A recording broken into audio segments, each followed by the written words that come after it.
Amici Dar says laments untold hardship bedeviling Nigeria. Federal government declares Wednesday public holiday to mark Democracy Day. 4 U.S. college tutors stabbed in public park in China. Good morning and welcome to the news. Before the news in details, the special message. Governor Chukwuma Soludo has come for a total turnaround maintenance of the Anambra State economy and promotion of core Igbo values. Let's give him maximum support for the task ahead. My name is Nonye Nwokoye. You're welcome to the news.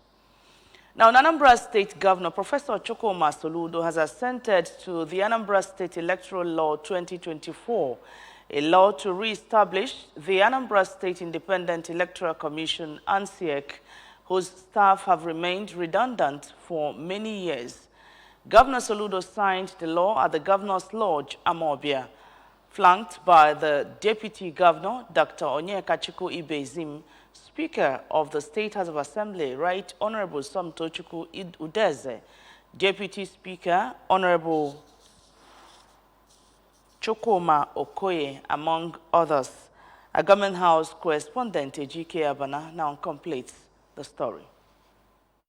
Prohibition Law 2024, Secret Cult and Similar Activities Prohibition Law 2024, Health Facilities and Accreditation Agency Law 2024, Anambra State Peace Building and Conflict Management Agency, Anambra State Oil and Gas Producing Areas Development Commission Law 2024, and Market Safety and Protection Law 2024. Other bills signed include Trafficking in Person Prohibition Law 2024, Anambra State Revenue Administration Consolidation and Harmonization Law 2024, Anambra State Private Colleges of Nursing and Midwifery Law 2024, and the law to amend the Anambra State House of Assembly Service Commission Law 2021, and for other connected purposes. Speaking specifically on the Anambra State Electoral Law, Governor Soludo revealed that it will lay the foundation for organizing and conducting local government election, describing it as a promise made and a promise kept. He revealed that the extant laws met by his government on assumption were rickety, saying that he set out and took the pains to craft a law that is in tune with modern realities, pointing out that subsequently the Electoral Commission will be set up, after which they will be allowed to announce the date and time of local government election. The Anambra State Electoral Law, Anambra State Touting Prohibition Law, the Secret Cult and Similar Activities Prohibition Law, Anambra State Peace Building and Conflict Management Agency Law, Health Facilities and Accreditation Agency Law. This is a private member bill which has been passed and signed now into law. Anambra State Oil and Gas Producing Areas Development Commission Law. The Market Safety and Protection Law is another private member law. Trafficking in Person Prohibition Law. Anambra State Private Colleges of Nursing and Midwifery Law, another private member bill passed into law and signed. Law to amend the Anambra State House of Assembly Service Commission and other connected purposes. And finally, the Anambra State Revenue Administration Consolidation and Harmonization Law. These 11 hitherto bills passed by the State House of Assembly have now been assented, and they have become laws of Anambra State. While appreciating the Speaker and the Assembly for their responsiveness, the Governor stressed that Ndi Anambra are now duty-bound to obey the laws. Also in attendance were Chief of Staff to the Governor, Mr. Ernest Ezajiri, Principal Secretary to the Governor, Barrister Joaquin Aneto, among others. From the Governor's Lodge, Amobia, Ejike Abana, ABS News. In displaying the cardinal responsibility of the government in ensuring adequate protection of lives and property, Governor Chukwuma Soludo has assured the Trans-Nkisi Phase 2 land allottees that their lands are secured at all times. The governor, who spoke through his senior special assistant on security, Mazi Chukwuma Okpalezuku, said that the government cannot allow any form of indiscipline, impunity and intimidation of any kind to thrive in Anambra. Our correspondent Chibuzo Okoye now reports.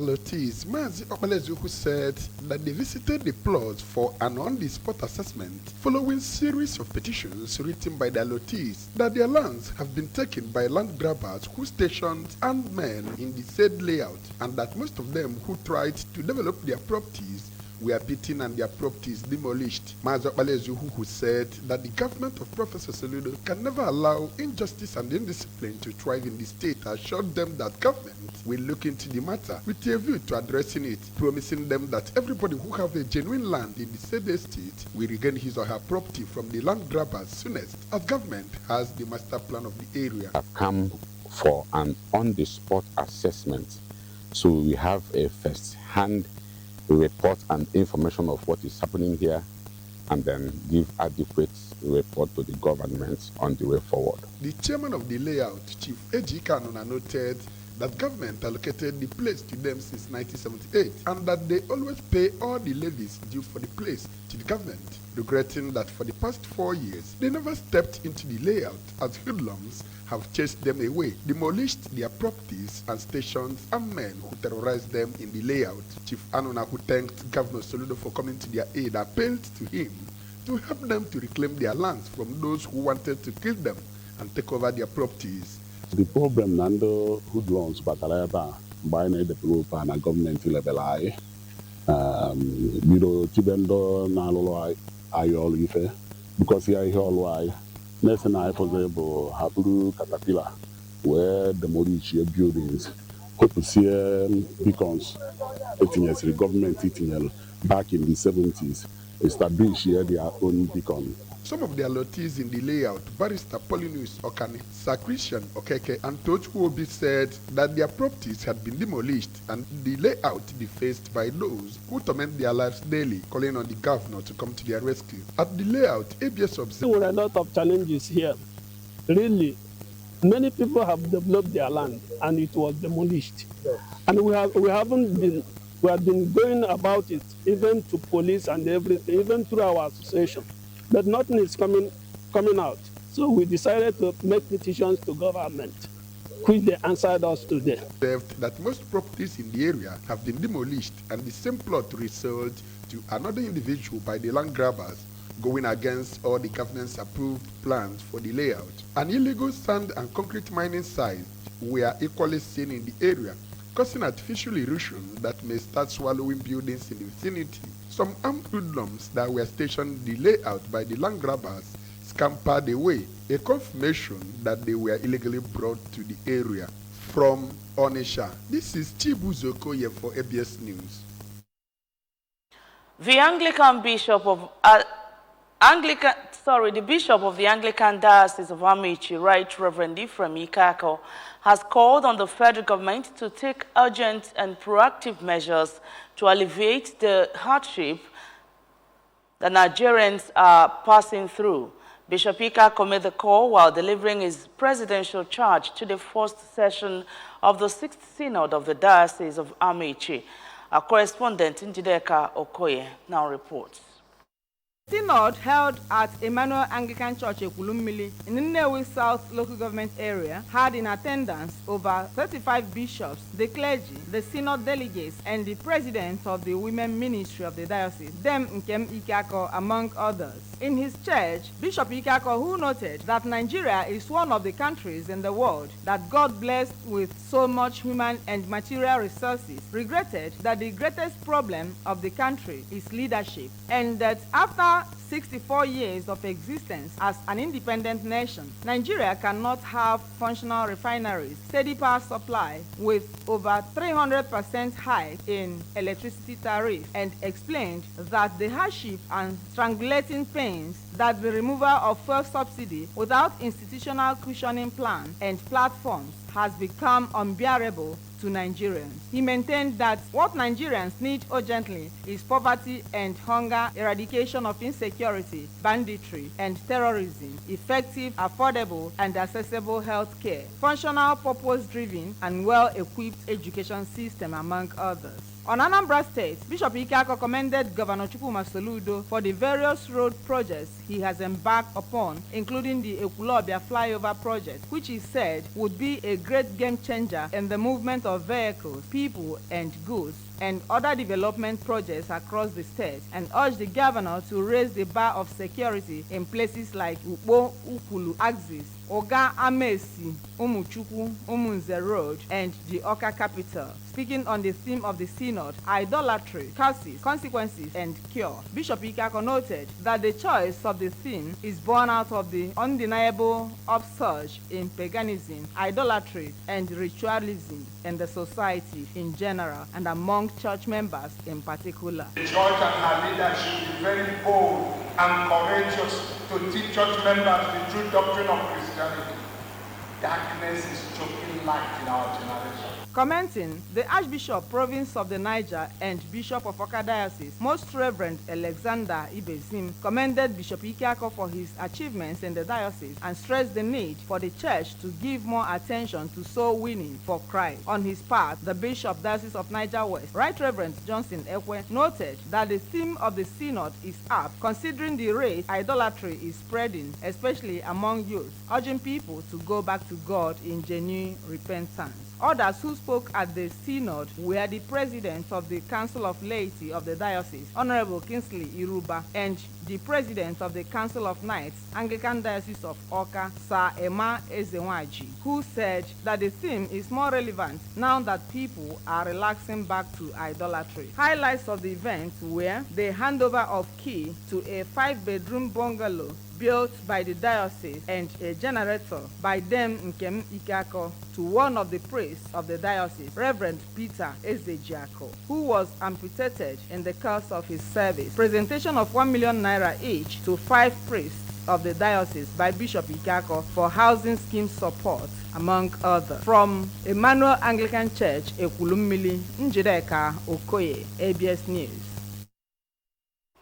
The Deputy Speaker of Anambra State House of Assembly, Honorable Chukwuma Okoye, has been honored by Umada Amobia, popularly known as Ubogalega, in Oka South Council area of the state.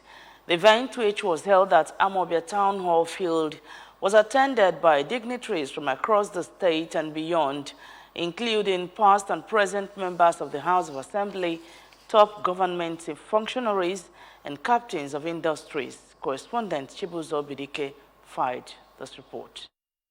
Who is also the member representing Oka South constituency too, is a distinguished son of Amobia, known for his philanthropic and exceptional representation of the constituency and vibrancy in the 7th and 8th assemblies. Governor Chukwuma Soludo, who was represented at the event by his chief of staff, Mr. N.S. Ezajiri, described Honorable Okoye as one of the engine houses in the development of the state.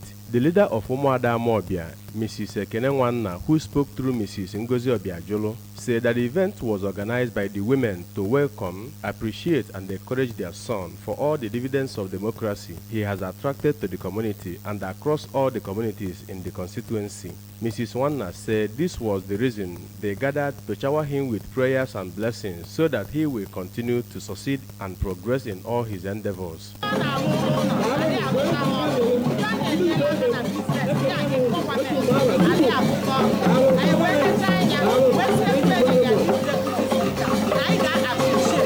The traditional prime minister of the town, Chief Nnemeka Maduka, who spoke through Chief Felix Nzamalo, said the testimonies of Honorable Okoye's quality representation resonate in the communities that make up Oka South constituency too. A former minister of women affairs, Mrs. Josephine Anene, and a woman leader in the town, Chief Mrs. Cecilia Anekwe, said that the event proved the silent acknowledgement and the love for their children and community in supporting and encouraging good morals and excellence in the society, and assured the lawmaker of their continued support and prayers upon him and his household. We are proud of him and we are proud of the president in the line. Our Pekin, and we are proud of him. We are well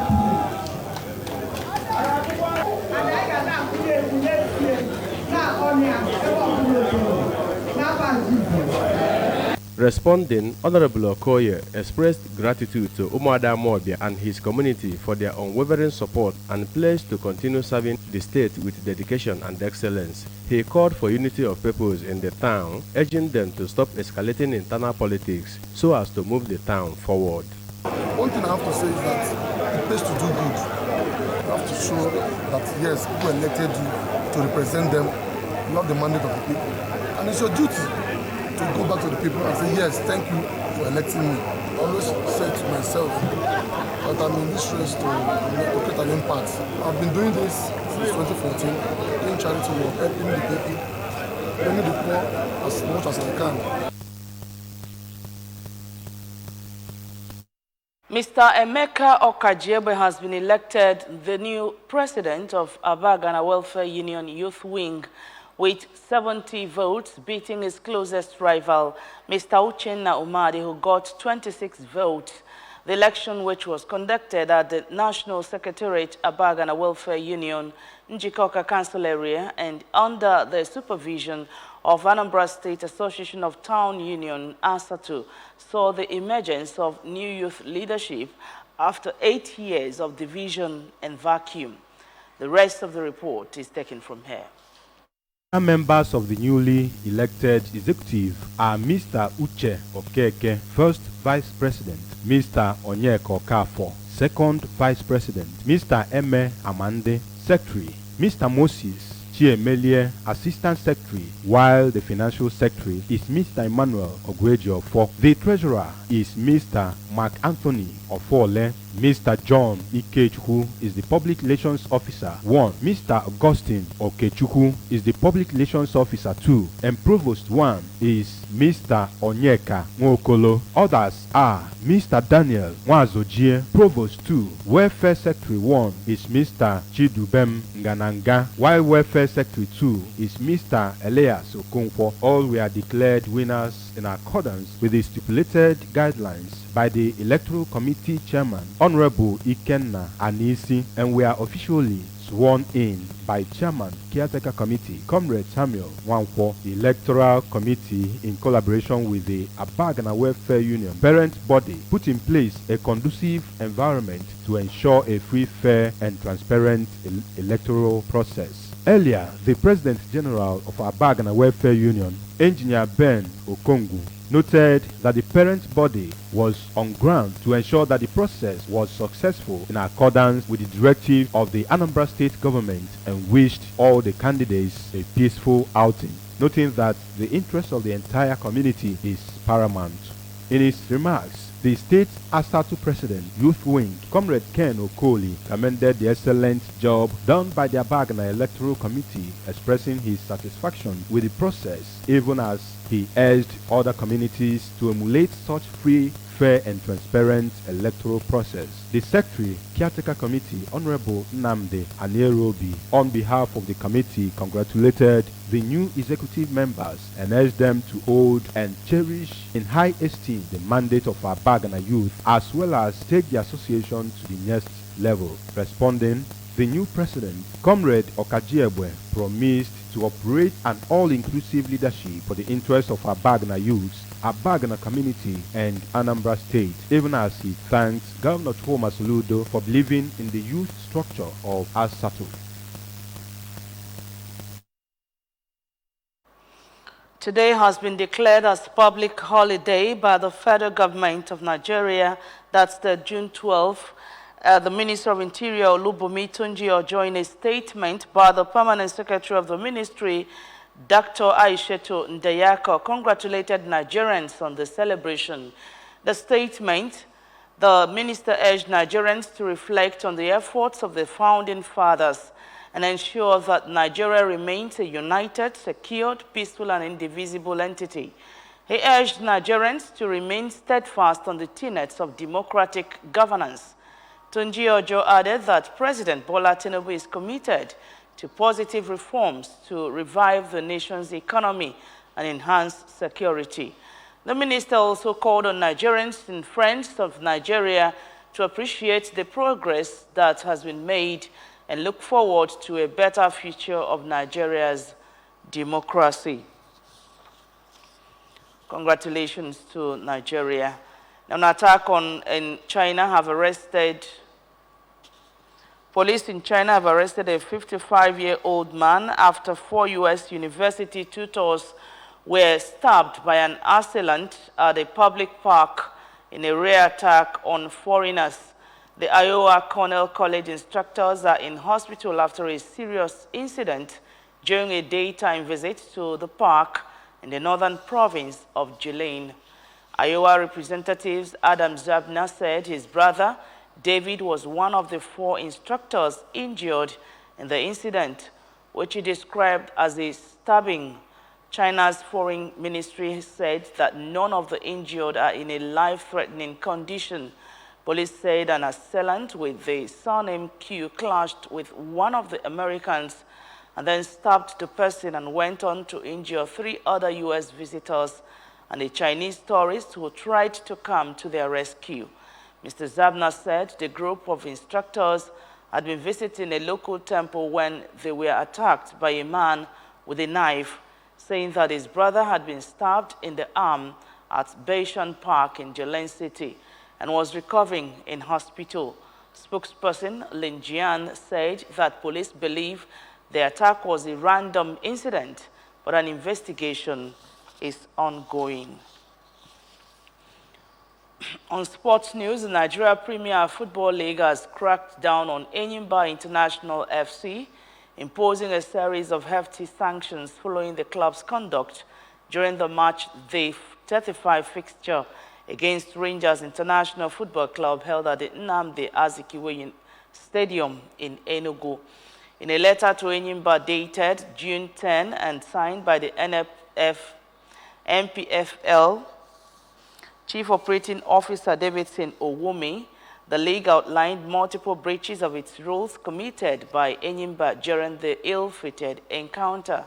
Notably, Enyimba was found in violation of Rule C9, having failed to ensure the proper conduct of its players, officials, and supporters.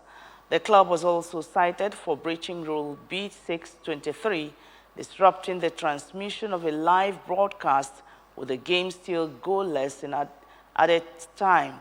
Center referee John Ojeleye awarded the home side a penalty, but the away fans were said to have invaded the pitch in protest, leaving the game abandoned. Well, that's just it on the news, but remember you can follow news and programs on ABS from any part of the world by liking our Facebook page. Follow us at Anambra Broadcasting Service. Subscribe to our YouTube page at ABS Television Oka, on X at ABS Radio TV, and on Instagram at ABS Radio TV. You can also log on to our website at www.absradiotv.com. And the main news again. Governor Soludo has assented to Anambra State electoral law and others. Bishop Ikak of Amici Diocese has lamented untold hardship bedeviling Nigeria. Federal government has declared today, Wednesday, public holiday to mark Democracy Day. And 4 U.S. college tutors have been stabbed in public park in China. The special message once again, Governor Chukwuma Soludo has come for a total turnaround maintenance of the Anambra State economy and promotion of core Igbo values. Let's continue to give him maximum support for the task ahead. And that's the news. We thank you so much for watching. My name is Nonye Nwokoye. It's a happy holiday.